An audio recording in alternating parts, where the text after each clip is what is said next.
Bonjour, donc aujourd'hui nous sommes avec la Galaxy Camera de Samsung, donc le premier appareil photo compact du coréen à intégrer donc le système d'exploitation Android. Donc il est plutôt très inspiré de la gamme de smartphones du constructeur. Donc on retrouve surtout à l'arrière le même écran qu'on retrouvait sur le Samsung Galaxy S3. Donc un écran Super AMOLED avec une diagonale assez imposante de 4,7 pouces en résolution HD. Donc celui-ci occupe la surface totale de l'arrière de l'appareil, donc on ne trouve absolument aucun bouton physique à ce niveau-là. Par contre, on va quand même retrouver sur le dessus une molette qui permettra donc de zoomer, dézoomer, ainsi qu'un bouton power. Sur la tranche droite, on va retrouver un bouton qui permettra d'activer ou désactiver le flash, ainsi qu'une grille de haut-parleurs. De l'autre côté, on va retrouver donc sur la poignée un jack 3.5, ainsi que la prise micro USB qui permettra de recharger et de connecter l'appareil à un ordinateur.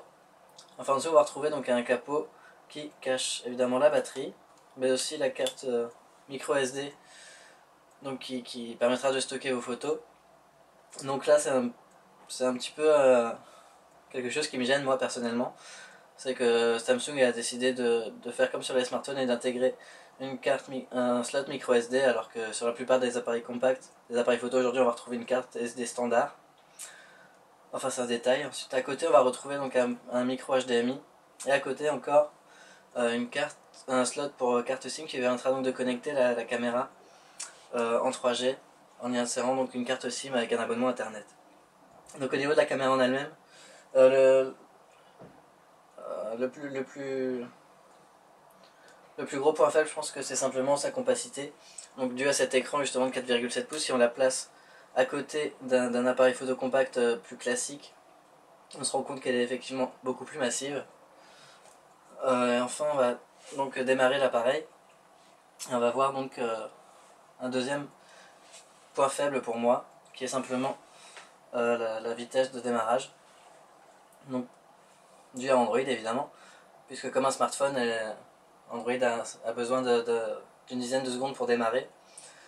Donc pour moi, ça va un peu à l'encontre du compact, tout simplement, de l'esprit compact.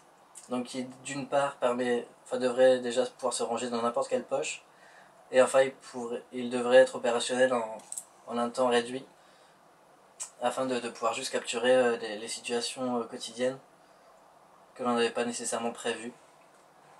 Enfin voilà, donc on tombe sur l'interface photo avec pas mal de contrôles tactiles. Donc on retrouve en bas notamment une petite panoplie d'effets visuels qui sera possible de voir en aperçu donc directement sur le viseur. En haut de l'écran, on va trouver les informations classiques d'un viseur d'appareil photo, donc si le flash est allumé ou non, la possibilité de mettre un retardateur, de changer la résolution, enfin ce genre de choses, le plus classique. On va quand même passer également sur le flash, donc qui sort comme ceci du dessus de l'appareil photo. Ensuite on va retrouver donc le niveau de la batterie en haut à droite. Ensuite on va retrouver les différents modes de l'appareil photo donc, qui se trouve au milieu. Au-dessus on va trouver un déclencheur tactile, alors qu'on a également un déclencheur physique sur le dessus. Et en dessous le déclencheur de la vidéo, de l'enregistrement vidéo. Donc si on rentre dans les modes, on va donc voir trois modes. Le mode automatique sur lequel on est pour l'instant. Un mode intelligent qui regroupe simplement les différents modes scène, parmi lesquels on va trouver un mode ton riche qui permettra donc d'améliorer les contrastes et les couleurs. Donc un mode HDR tout simplement. En dessous on va trouver un mode panorama par balayage, et sinon on va retrouver donc des modes scène relativement classiques, du mode nuit au mode feu d'artifice, coucher de soleil, pour les paysages, la macro, avec toujours une bulle d'aide qui guidera les plus débutants, en leur indiquant tout simplement les effets que ça aura sur la prise de vue. Ensuite on va retrouver en dessous une petite molette qui regroupe les modes experts de Samsung, donc tout simplement les modes manuels, qui donnent un accès très rapide et simple aux différents réglages qu'il est possible de réaliser. Donc on a la possibilité de jouer avec la vitesse d'obturation, avec toujours, quand on clique pour la première fois sur la molette avec laquelle on souhaite jouer, une petite bulle d'aide qui indique donc les effets que ces changements auront sur la prise de vue. Donc toujours dans une optique de guider les plus débutants, les plus novices. Donc là on peut également jouer avec l'ouverture, afin de jouer avec la profondeur de champ et de créer peut-être des arrière-plans flous, selon ses envies. On peut également jouer avec l'exposition. Et enfin, sur la sensibilité.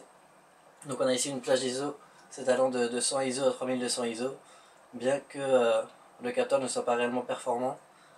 Et donc la caméra bruite beaucoup, donc à partir de 400 ISO.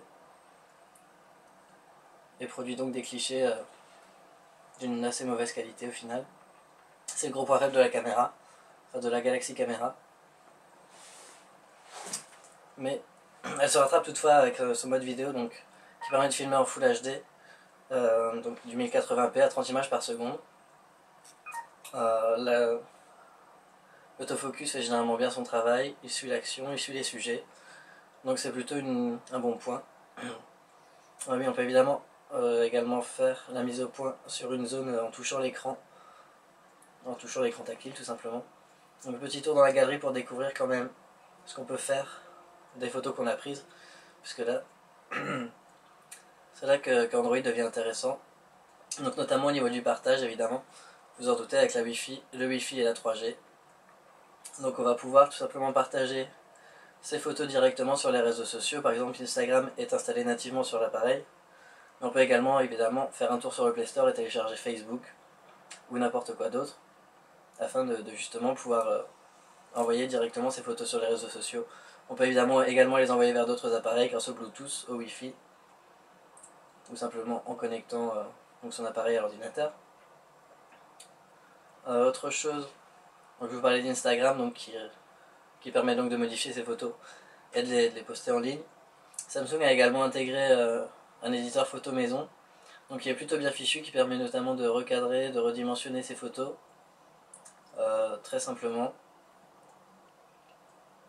On va également trouver pas mal d'effets visuels, encore une fois. Donc c'est plutôt sympa, assez ludique. Voilà, ça apparaît en bas comme sur Instagram. On peut choisir avec un aperçu directement sur des espèces de vignettes. Donc voilà, c'est assez sympa. L'application est plutôt bien faite. Du coup, on n'est pas non plus forcé de se diriger directement sur le Play Store à l'allumage de l'appareil. Enfin, on va peut-être quand même donc faire un tour sur le bureau Android, donc l'écran d'accueil. Donc comme d'habitude, on retrouve un Android totalement classique avec TouchWiz. La seule différence que donc on retrouve le raccourci vers l'application photo à partir de tous les bureaux, puisque donc c'est quand même un appareil photo avant tout, avant téléphone. D'ailleurs, il ne permet pas de passer des coups de fil, on peut cependant envoyer des SMS, avoir accès à sa messagerie comme d'habitude, ses emails, répondre, des choses classiques. Donc on va pas s'étaler sur Android très longuement. Donc c'est à peu près tout ce que j'ai à dire sur cet appareil photo. Donc en fait, si je devais vous dire s'il faut acheter ou ne pas acheter la Galaxy Camera, moi j'aurais tendance à vous dire qu'il ne faut pas franchir le pas tout simplement. D'une part, je la trouve réellement encombrante. D'autre part, les performances optiques sont pas réellement à la hauteur de son prix qui est quand même de 450 €. Même si jusqu'à la fin de l'année, Samsung prévoit de vous rembourser 100 € pour tout achat d'une Galaxy Camera. C'est quand même dommage de payer 450 € pour un appareil photo ou 350 pour un appareil photo qui va faire des photos à peine meilleures qu'un smartphone et qui fera finalement exactement la même chose que son smartphone, donc c'est pas très utile. Le gros plus de l'appareil photo après évidemment c'est ce zoom énorme de 21 fois. Donc évidemment c'est le genre de choses qu'on ne retrouve pas sur un smartphone, mais enfin bon après c'est une question de goût aussi. Je pense qu'un appareil photo doit être avant tout un appareil photo, donc acheter un appareil photo qui a une qualité d'image médiocre ne sert pas à grand chose. Donc je trouve ça un peu dommage, voilà, c'est à peu près tout ce que j'avais à dire sur la Galaxy Camera. Donc merci de m'avoir écouté et à bientôt.